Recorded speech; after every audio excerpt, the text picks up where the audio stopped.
আল্লাহ যখন এই পৃথিবী সৃষ্টি করলেন, পৃথিবীর মধ্যে ভাইব্রেশন হচ্ছিল, কাপাকাপি। আল্লাহ পৃথিবীর কাপাকাপি বন্ধ করার জন্য পেরেকের মতো পাহাড়গুলোকে পৃথিবীতে ঢুকে দিলেন, কাপাকাপি বন্ধ হয়ে গেল। এই দৃশ্য দেখে ফেরেশতারা বলে, ইয়া রব, পাহাড়ের এত শক্তি, আপনার সৃষ্টির মধ্যে পাহাড়ের চেয়ে শক্তিশালী কিছু আছে?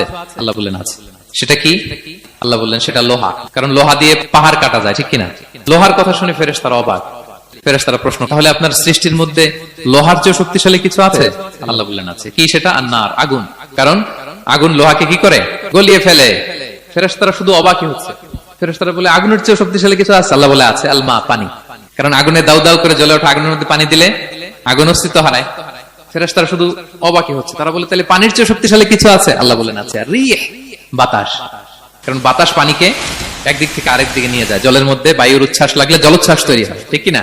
ফেরেশতারা আবার অবাক হয়ে বলে, তাহলে বাতাসের চেয়ে শক্তিশালী কিছু আছে? আল্লাহ বললেন আছে। সেটা কি? বলতেছে বনি আদম। ওই মানুষ শক্তিশালী যে গোপনে দান করে, এত গোপনে যে ডান হাত কি দান করলো, বাঁ হাত সেটা টের পায় না। পড়েন সুবহানাল্লাহ।